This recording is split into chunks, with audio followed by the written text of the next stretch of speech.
आमचे नेते आणि माझे वडील बंधू डॉक्टर भाई केशवराव धोंडगे यांची पुण्यतिथी आहे, पहिली पुण्यतिथी. त्यांचे आमचे संबंध कसे आले हे जर सांगायला असं हरकत नाही मला. केशवराव धोंडगेचे आजोबा हे मूळचे बाचोटीचे रहिवासी. आमच्या गावात मराठ्याचं गावच नव्हतं, परंतु इथं बजरंगलाल चौधरी म्हणून रजपुराचे एक नेते होते आणि ते त्यांचं आणि लिंगायत समाजाचं मानपानामध्ये भांडण होतं.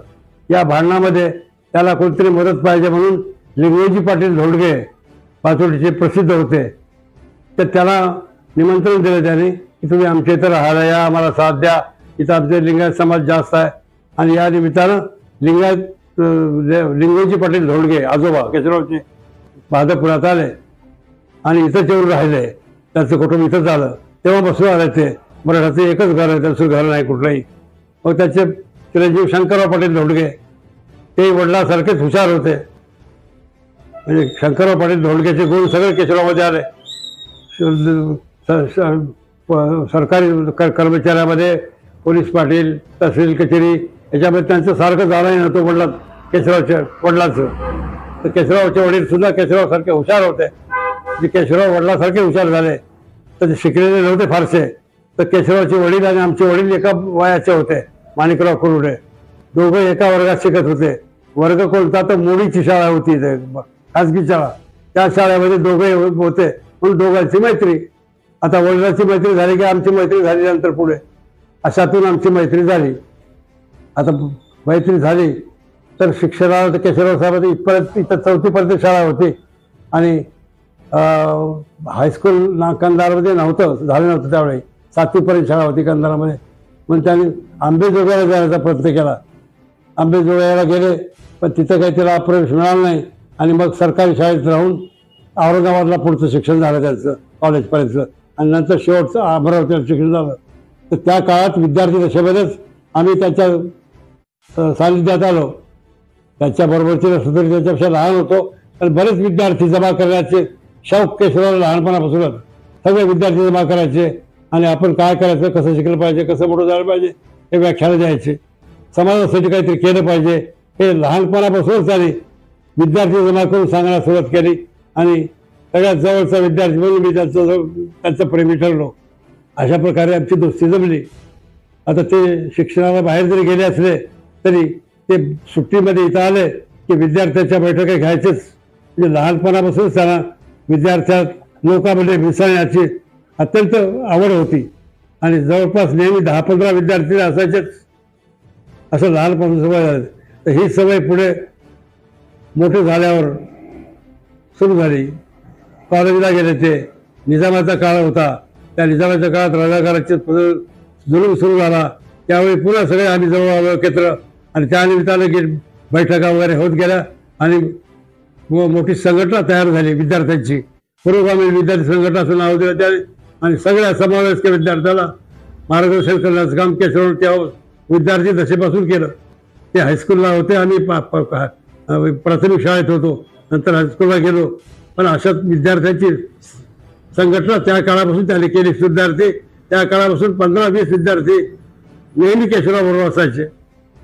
पुरोगामी विद्यार्थी संघटना स्थापन केली आणि त्या विद्यार्थी संघटनेकडून चळवळ सुरू झाली. म्हणजे त्यांच्या राजकारणाची सुरुवात अशा प्रकारे विद्यार्थी संघटनेपासून झालेली आहे. आता ते विचार कसे आले. काँग्रेसची त्यावेळी निजामाच्या विरुद्ध कारवाई सुरू होती. सगळेच लोक निजामाला म्हणजे भारताला स्वातंत्र्य मिळालं पण निजामाला काही सोडलं नाही. हैदराबाद मी स्वतंत्र होतो म्हणलं. त्या काळात पुन्हा विद्यार्थी जमा केले. त्या विद्यार्थ्याबरोबर लोक जमा झाले आणि अशा प्रकारे केशवरावाची संघटना खूप मोठी झाली. माधवपुरात जातपात राहिली नाही. पूर्वी यांचे लिंगायताचे वगैरे वडिलांचे भांडणं होते ते सगळे विसरले. लिंगायत सगळा समाज केशवरावाच्या पाठीमागा होता इथं माधवपुरातला. अशा प्रकारे लहानपणापासून विद्यार्थी दशेपासून त्यांची संघटना रुजली, मोठी झाली आणि मग पुढे पक्षाची स्थापना होऊन पहिली निवडणूक काही आम्ही लढवत आले नाही. त्यावेळी विद्यार्थी होते केशवराव. शामराव कदमला आणलं 57 साली, 53 साली, 52-53 साली पहिली निवडणूक झाली. त्या काळात केशवराव विद्यार्थी होते. तर केशवराव शामराव कदम नावाचे लिमगावचे काँग्रेसचे पुढारी होते. त्यांना इथं आणलं होतं काँग्रेसवाले आणि त्यांना बसवलं होतं. तर त्यावेळी त्यांचाच आम्ही प्रचार केला, शामराव कदमचा, काँग्रेसचेच असल्यामुळं. आणि रजाकाराच्या चळवळीमध्ये काँग्रेसवाल्यांनी मदत केली असल्यामुळं त्यांचा प्रचार केला. आणि शामराव कदमच्या विरोधात कंधारचे गोविंदराव मोरे टिळकीकर हे उभे होते काँग्रेसचे, आणि शामराव कदम हे शेका पक्षाकडून उभं केलं होतं. परंतु शेका पक्षाचा पराभव झाला आणि 5,000 मतानं गोविंदराव मोरे निवडून आले आणि काँग्रेसचं राज्य आलं. तेव्हापासून आम्ही विरोधी पक्षामध्येच आहोत.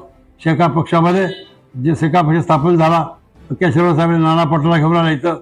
नाना पाटलाची फार मोठी सभा झाली कंधारला, आणि शेतकरी कामगार पक्षाची स्थापना 1952-53 झाली कंधारला.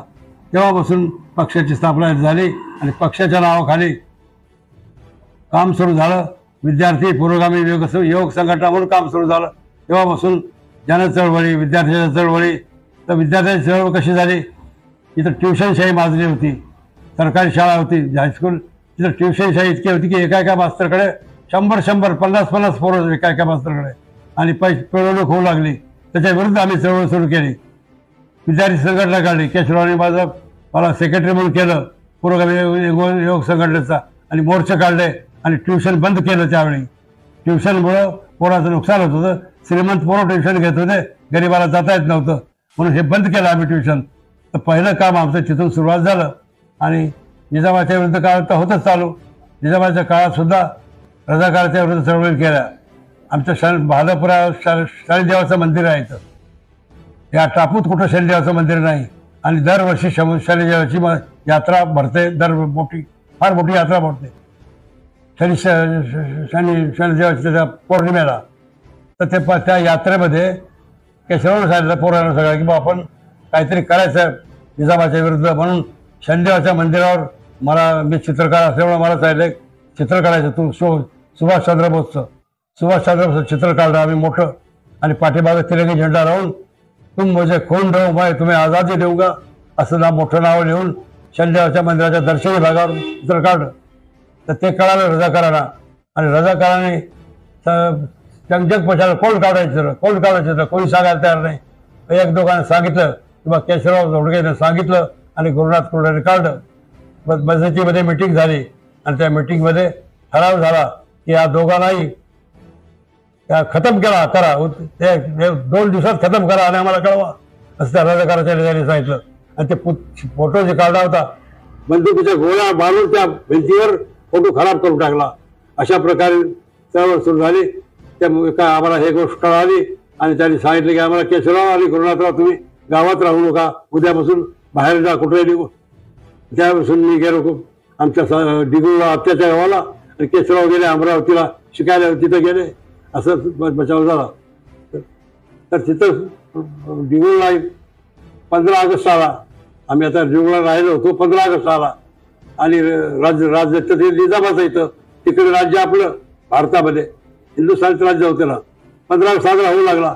मग आम्ही तिथेही विद्यार्थ्यांची संघटना केली मी डिगुळला, आणि सांगितलं सगळ्या विद्यार्थ्यांना की बाबा आज तिकडे स्वातंत्र्य मिळालंय, आपल्याला स्वातंत्र्य मिळायचं निजाम आडवा आल्यामुळे मिळालं नाही, तेव्हा आपण तेलंगी झेंड्याची मिरवणूक काढून डिगुळमध्ये 5-50 पोरं जमा करून तेलंगी झेंडा तयार करून मिरवणूक काढले. केशवराव साहेब त्यावेळी त्याला अमरावतीला होते, तेव्हा ते मिरवणूक काढण्याबरोबर 50-1 पोराची मिरवणूक काढली आम्ही. देशमुखांना कळालं, देशमुखांना पोलिसला कळवलं, पोलीसवाले आले, मिरवणूक वाढवली, झेंडे जप्त केले, आम्हाला अटक केली आणि देशमुखाच्या घरी कोंडलं आम्हाला.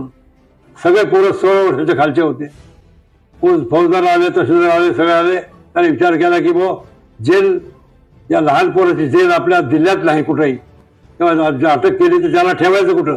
अटक तर केली, मग अटक करून एकाने राय काढली की दंड लावा, प्रत्येकाला सोडून द्या. म्हणून प्रत्येकी 500 रुपये दंड घेतला आमच्यापासून आणि आम्हाला सोडलं. त्यावेळी 50 पोरं होतो आम्ही. 50 पोराचे प्रत्येकाचे 500 रुपये घेतले, दंड केला.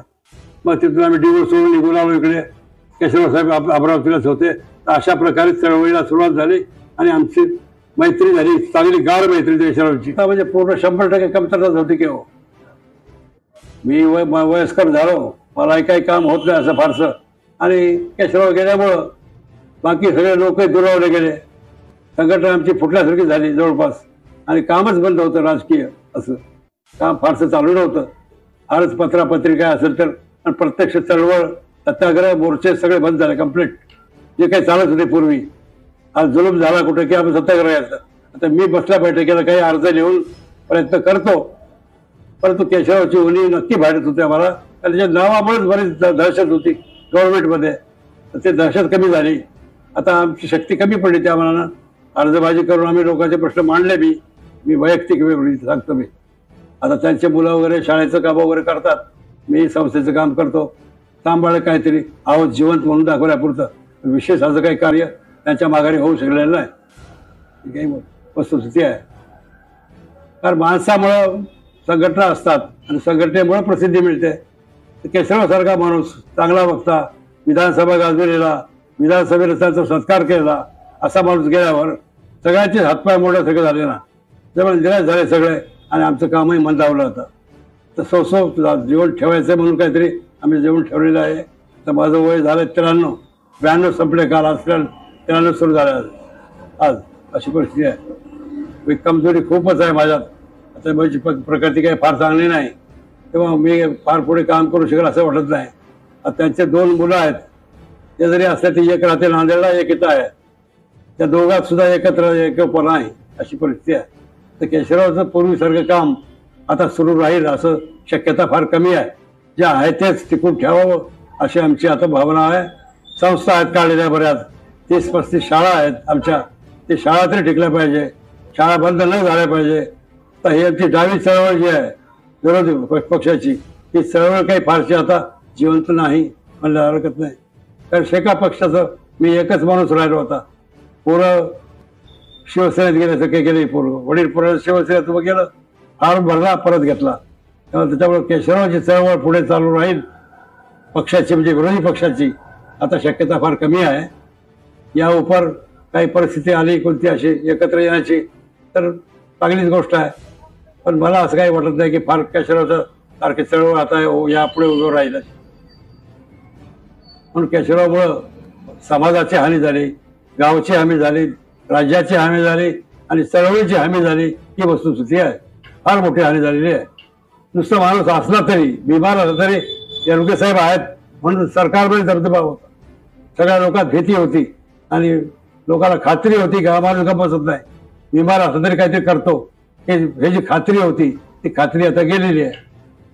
त्यामुळे माझी शक्ती फार कमी पडते. मी सुद्धा आजारी झालेलो आहे. तरी आलेल्या लोकांना मार्गदर्शन करणे, पत्र लिहून देणे, अर्ज लिहून देणे एवढं काम अजूनही करतो मी. परंतु फार कमी आहे. केशवरावची चळवळ आता पुढे येईल असं वाटत नाही.